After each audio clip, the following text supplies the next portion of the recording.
Tardes, amigas y amigos de Brújula Internacional. Siempre está ahora el recorrido por los escenarios internacionales con el choque de las imágenes y la fuerza de las palabras. Ojalá que en América Latina se repitiera lo que México, donde el gobierno tenga una mujer de candidata y la oposición también, porque en México las dos candidatas están tratando de llegar al poder dentro de criterios de la democracia plural. En México no hay reelección y eso es importante porque hay alternabilidad permanente y además esto sirve para la incorporación permanente de la mujer a la vida social y a la vida política. Es el caso de países como Finlandia, donde las 17 mujeres ministros, de los ministros 17, 12 son mujeres y están gobernando muy bien, o lo que fue el ejemplo de Margaret Thatcher o también Golda Meir en el caso de Israel. Mujeres que han sabido manejar la política y con mucha prudencia y mucho tino. Tal vez en América Latina tiene que abrirse más el panorama para la participación de la mujer, tanto en las cuestiones parlamentarias como presidenciales. Pero antes de entrar en la materia, quería dar una información que es fundamental para la ciencia hoy en día, porque ya está funcionando el primer trasplante de riñón de un cerdo a un ser humano. Es decir, se abre la posibilidad que órganos de animales puedan ser trasladados a la persona humana y esto abre a la medicina un campo nuevo. Sobre esto vamos a editar mañana un artículo mucho más largo para explicar en qué consiste y las perspectivas que tiene en función de la especie humana. Y en cuanto a lo de México, decíamos que Claudia Sheinbaum, que es la candidata oficialista a la presidencia de México, inició una gira por los municipios golpeados por la violencia y el crimen organizado, prometiendo resolver estos problemas, mientras que su rival, Xochitl Gálvez, sigue activa. Por cierto, es interesante lo que acaba de pasar, porque un hijo de Xochitl Gálvez era un influencer, y le pusieron alguna foto alguna vez tomado embriagado, y empezaron a hacer política con eso, y la candidata de la oposición a Gálvez, que es una mujer judía, por cierto, que fue gobernadora de México, pidió que no trataran en las campañas electorales de perjudicar a los familiares de los candidatos, porque los candidatos eran una cosa y la familia otra, y por lo tanto fue digno el gesto de la candidata oficial de México frente a la candidata de la oposición. Veamos. Claudia Sheinbaum, candidata oficialista a la presidencia de México, inició el miércoles una gira por los municipios golpeados por la violencia del crimen organizado. La izquierdista prometió devolver la paz a Tlaquepaque, en el estado Jalisco, y donde se ha registrado una violencia inédita con 16 muertos y más de 1,000 desaparecidos desde febrero. La seguridad en Jalisco y en todo el país no solo depende de la presidencia de la República, que sí depende de ella. Y aquí en Jalisco vamos a traer paz y seguridad porque nos vamos a coordinar con la próxima gobernadora, con Claudia Delgadillo. La ola de violencia en varias regiones acentúa las críticas contra la política de seguridad del presidente Andrés Manuel López Obrador, que bajo el lema "abrazos, no balazos", enfocó su estrategia en atender las causas que generan la violencia, como la pobreza y la marginación, antes que ir a la ofensiva contra los poderosos cárteles del narcotráfico. La candidata derechista Xochitl Gálvez, principal rival de Sheinbaum en las elecciones, reiteró sus críticas a esta política durante un mitin en un suburbio de la capital mexicana. Por eso se acabaron los abrazos para los delincuentes. Vamos a aplicar la ley. Vamos a aplicar la ley. Van a tener a la presidenta más valiente. Según un consolidado de encuestas de la firma Oráculos, Sheinbaum suma 59% de las preferencias contra 35% de Gálvez. Desde octubre, cuando arrancó el proceso para las elecciones generales del próximo 2 de junio, han sido asesinadas al menos 15 personas entre candidatos y precandidatos a cargos regionales, según datos oficiales. En algunos días estaremos en México, precisamente una invitación de Sheinbaum, porque los partidos verdes del mundo, el movimiento ecológico, le van a dar un reconocimiento. Allí el Partido Verde Mexicano, que tiene 48 diputados, apoya también a Sheinbaum. Y es interesante señalar que Sheinbaum es la primera mujer judía presidenta en América Latina, como en El Salvador hubo un presidente primero palestino. Ya habíamos tenido a Carlos Menem y a Turbay Ayala en Colombia, o en Argentina, descendientes también de árabes. Y es importante que estos hijos de inmigrantes se incorporen a la vida política y social. Por eso es tan interesante la elección mexicana, con dos mujeres, de las cuales precisamente una es de religión judía y además de padres venidos de la Europa del Este. Y en cuanto al Perú, sigue la crisis sin ponerse de acuerdo. Ayer el Congreso del Perú rechazó la admisión del debate de dos nuevos pedidos de destitución contra la presidenta Boluarte, después de la Fiscalía anunciara que investigaría a otra mandataria por la presunta presión del famoso Rolex Gates, es decir, relojes que tenía de alto precio Rolex y que no sabía justificar cómo los había adquirido. Ese es el problema de la corrupción en los gobiernos, que los altos cargos muchas veces se prestan para este tipo de situaciones. Y naturalmente hay gobiernos y hay países donde los castigan e incluso la destitución, como ha ocurrido en muchos casos.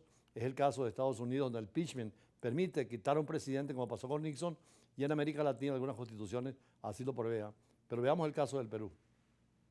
Sobre sus bienes, mintió sobre colaborar con la justicia. La presidenta de Perú, Dina Boluarte, libró el jueves 2 pedidos para su destitución en el Congreso. Las mociones buscaban declarar la incapacidad moral de la mandataria para continuar en el cargo, al ser investigada por presunto enriquecimiento ilícito. Sin embargo, ninguna de las iniciativas obtuvo el 40% de los votos de los legisladores presentes. Boluarte carece de partido y de bancada propia, por lo que depende del apoyo parlamentario de la derecha para mantenerse en sus funciones. Una moción la presentó Perú Libre, el partido izquierdista al que perteneció Boluarte, hasta su llegada al poder tras la destitución de Pedro Castillo, de quien era vicepresidenta. La mandataria debe declarar el viernes ante la Fiscalía sobre el escándalo conocido como Rolex Gate, por joyas y relojes de lujo que no declaró entre sus bienes. La presidenta, quien enfrenta una desaprobación del 85% según encuestas, también es investigada por la muerte de más de 50 personas durante las protestas registradas al inicio de su mandato, en las que se exigía su renuncia y nuevas elecciones. Con Boluarte suman 6 los presidentes peruanos salpicados por casos de corrupción. Desde 2016, este país sudamericano ha tenido 6 mandatarios. En la parte de la filosofía de la historia, Sócrates decía precisamente, conócete a ti mismo y yo sé que no sé nada. Descartes hablaba del cogito ergo sum, pienso luego soy. Y más adelante Nietzsche decretaba la muerte de Dios. Hoy en día con las redes sociales es necesario, si no estás en las redes no existes, y cada vez más la población tratan de entrar en las redes sociales dentro de un egocentrismo terrible y muchas veces de aislarse de la sociedad misma.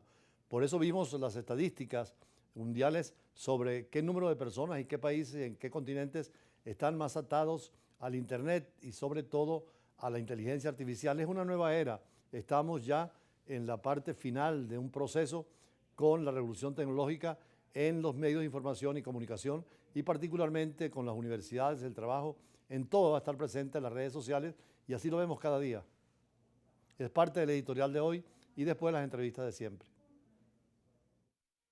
De acuerdo a las cifras del estudio Digital 2024 Global Overview Report, realizado por las firmas We Are Social y Medweather, se fueron estimados 5.610 millones de personas que siguen como internautas, de los cuales 5.037.000 son usuarios de plataformas y redes sociodigitales. El Internet está estimado que el 70% de la población mundial lo utiliza, alrededor de 8.000 millones de personas en este estudio que hicieron sobre la utilización de las redes. Los usuarios de plataformas y redes sociodigitales representan el 62.3% de la población mundial. Entre 2023 y 2024, el crecimiento porcentual en el número de usuarios de plataformas y redes sociodigitales se estimó en 5.6%. Cuando se preguntan por qué se usan las redes sociales, el 49.5% dice que para mantenerse en contacto con los amigos y con los familiares.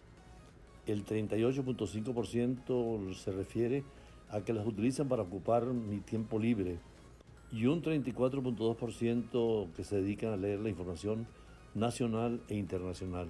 Mientras que en el 2023 el tiempo promedio dedicado cada día a las redes sociodigitales fue determinado en 2 horas con 31 minutos, en el 2024 el tiempo promedio dedicado a cada día a las redes sociodigitales fue estimado en 2 horas con 23 minutos.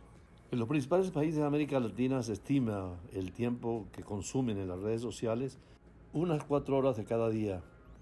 Y en cuanto a los grupos de menor edad que dedican mayor cantidad de tiempo a las redes digitales, en este grupo de personas entre 16 y 24 años, las mujeres se dedican a esta actividad en las redes sociales unos 3 horas y los hombres también 2 horas con 32 minutos.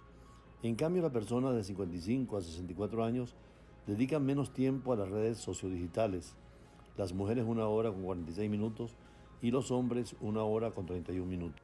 Todo concluye que utilizan más las mujeres que los hombres las redes sociodigitales.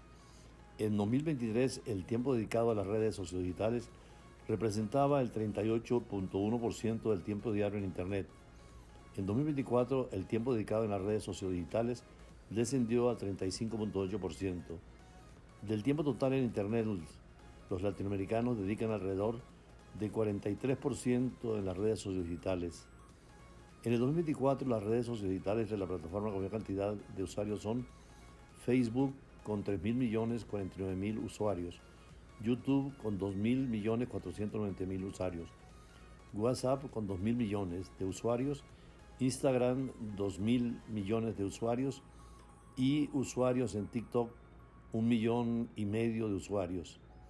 Facebook Messenger fue instalada en la 7ª posición y fueron estimados en casi 979.000 usuarios.